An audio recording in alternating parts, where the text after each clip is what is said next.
ဥတုပြောင်းလဲမှုကြောင့်ကျွန်တော်တို့နိုင်ငံမှာအဆုံးရောက်ရာသီဥတုတွေကိုပိုပြီးရင်ဆိုင်နေရတယ် တကယ်ဆိုးလာတာနော် ဟုတ်တယ်တစ်ဖက်မှာမိုးခေါင်ရေရှားမှုတွေရှိသလိုနောက်တစ်ဖက်မှာလည်းနာဂစ်တို့ဂီရီတို့လိုစိုက်ကလိုမုန်တိုင်းကြီးတွေဝင်လာတတ်တယ်လေအချိန်တိုအတွင်းမှာမိုးရေချိန်လက်မအများကြီးရွာချလိုက်တဲ့အတွက်ရုတ်တရက်ရေကြီးရေလမ်းမှုတွေဖြစ်လာတယ်အဲ့လိုအခြေအနေမျိုးတွေအတွက်ဒီမထွန်ရက်တဲ့စနစ်ကအကောင်းဆုံးဖြေရှင်းချက်ဖြစ်နေပြန်တယ်ဗျ ကျွန်မစဉ်းစားကြည့်တာလေဥမာတစ်ခုနဲ့နိုင်ရှင်ရရင်တမိုင်းုံကျထွင်ရထားရဲ့မြေကြီးဆိုတာကျုံမှုပုံကြီးတစ်ပုံနဲ့တူမယ်ချင်းတယ် ဘယ်လိုမျိုးလဲဗျ အလွယ်တကူပြိုကျနိုင်တဲ့အနေအထားပေါ့အဲ့ဒီကျုံမှုပုံပေါ်ကိုရေလောင်းချလိုက်ရင်ရေတွေကအောက်ကိုစိတ်မဝင်ပဲအပေါ်ရမှရင်စုဝဲသွားပြီးကျုံမှုတွေကိုအကုန်မျောပါသွားစီမှာပဲလေ မှန်ပါတယ် ဒါဆိုရင်မြေအနှိမ့်မြေမညီညာတဲ့တောင်ဆောင်တွေမှာသမားရိုးကျထွင်ရက်လိုက်တဲ့အခါမိုးထီထီမီမီရွာချလိုက်တာနဲ့မြေစီလွာတဲ့အကုန်လုံးရေနဲ့အတူအောက်ကိုမျောပါသွားမှာပေါ့ အဲ့ဒီနိုင်ရှင်ချက်ကတိတ်ကိုထီးမိတယ်ဗျတောင်သူတွေရဲ့အဖို့တန်ဆုံးဝင်းနှမြုပ်နှံမှုထက်တဲ့အပေါ်ရန်မြေစီလွာဟာအဲ့ဒီလိုပဲဆုံးရှုံးသွားတာပါဒါပေမဲ့မထွန်ရက်ပဲစိုက်ပျိုးခြင်းစနစ်မှာကြတော့မြေကြီးကိုကျုံမှုန်ပုံလို့မဖြစ်စေပဲရေမြုပ်တစ်ခုလိုဖြစ်နေစေတယ် ။အော်ရေမြုပ်လိုမျိုးလား ဟုတ်တယ်မထွန်ရက်ထားတဲ့အတွက်မြေကြီးရဲ့မူလဖွဲကြီးပုံကလုံးဝမပျက်စီးဘူးလေရခင်တီးနံတွေရဲ့အမြစ်တွေကမြေအောက်မှာကုနေရတစ်ခုလိုရက်နွယ်ပြီးမြေသားကိုခိုင်းခိုင်းမှဖန်ဆိုးထားတယ်အပေါ်ရမှာလည်းအပင်ကျွင်းအကြံတွေကအုံမိုးထားသေးတယ် ။ဟုတ်ကဲ့ ဒါကြောင့်တောင်ဆောင်တွေမှာမိုးဘယ်လောက်တီးတီးရွာရွာမြေစီလွာဟာအလွဲတကူတိုက်စားမခံရပဲအကောင်းဆုံးတောင့်ခံနိုင်တာပါဗျာ ။အော်မြေအောက်ကအမြစ်တွေကတန်ကူကွန်ကရစ်လိုထင်းထားပြီးအပေါ်ရန်အပင်ဆွေးတွေကအမိုးလိုကာကွယ်ပေးထားတဲ့သဘောပေါ့။ဒါဆိုရင်မိုးများတဲ့ကန်ယိုတန်းကိုမြစ်ဝကျွန်းပေါ်လိုညီညာတဲ့ဒေတာတွေအတွက်ရောဘလို့အလော်လော်တလဲ။မိုးအရင်များလာရင်မြေကြီးကရေမစုံနိုင်ပဲရေဝက်သွားပြီးစပားပင်တွေပုတ်မသွားနိုင်ဘူးလား ဒီနေရာမှာခုနပြောခဲ့တဲ့ရေမြုပ်သဘောတရားကပြန်ပါလာတယ်ဗျာမိုးသေးတန်စာရွာသွဲမှုတွေဂျုံလာရတဲ့အခါထွန်ရက်မထားပဲတီးနှံပင်ချွင်းတွေတေဆုံးသွားတဲ့မြက်တီနဲ့ဖုံးအုပ်ထားတဲ့မြေကြီးဟာလေမိုးရေပေါက်တွေမြေကြီးကိုတိုက်ရိုက်အရှိန်နဲ့ရိုက်ခတ်မဲ့တန်ကလေအပြည့်အဝကာကွယ်ပေးတယ်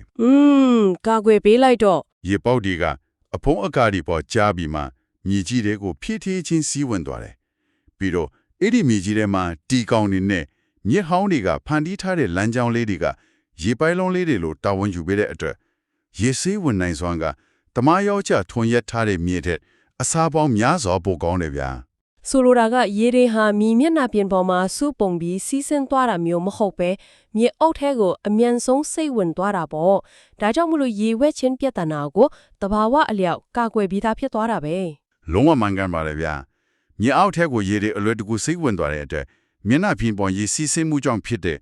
ရေစားခြင်းရေဝက်ခြင်းပြဿနာတွေကိုအထူးပဲကာကွယ်ပေးနိုင်ပါတယ် ဟုတ်ကဲ့ ဒါကြောင့်စိုင်ကလုံးမုန်တိုင်းတွေအချင်းတိုးအတွင်းမိုးသေးထန်မှုတွေမကြာခဏအကျုံရတဲ့မြန်မာနိုင်ငံရဲ့မိုးကောင်းဒေသတွေအတွက်ဒီမထွန်ရက်တဲ့အချောက်ကျဲစနစ်ဟာအလွန်ကိုတင့်လျော်တဲ့မဟာဗျူဟာတစ်ခုဖြစ်လာတာပါဒါကိုပဲ CSA ကရည်ရွယ်တဲ့ယာဒီဥရုတိုင်းခန့်နိုင်ရရှိသောစိုက်ပျိုးရေးခေါ်ဆိုရမှာဖြစ်ပါတယ် ကဲအခုဆိုရင်ဒီကနေ့ဆွေးနွေးခဲ့တဲ့အချက်လက်တွေကိုပြန်ပြီးအနှစ်ချုပ်ကြည့်ရအောင်ပါ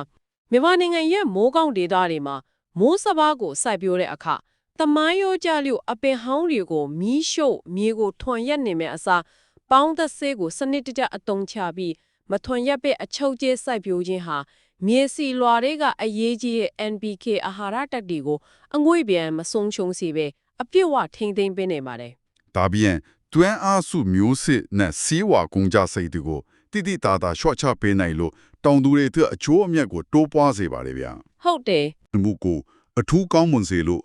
ရေကြီးရေလက်မှုတန်းရေဖွယ်မှုတန်းကိုအကောင်းဆုံးခံနိုင်ရရှိစေတယ်ဆိုတာကျွန်တော်တို့ထင်ထင်ရှားရှားတွေ့ရှိခဲ့ရပါပြီ တမိုင်းရိုးကျအလုံးနေချအရာတစ်ခုကိုဆွတ်လွတ်လိုက်တာဟာတကယ်တော့နောက်ဆုတ်သွားတာမဟုတ်ဘူးတဘာဝတရားရဲ့အလုတ်လုတ်ပုံကိုနားလေပြီးပုံမထက်မြက်စွာအတုံးချလိုက်တာပဲဖြစ်ပါတယ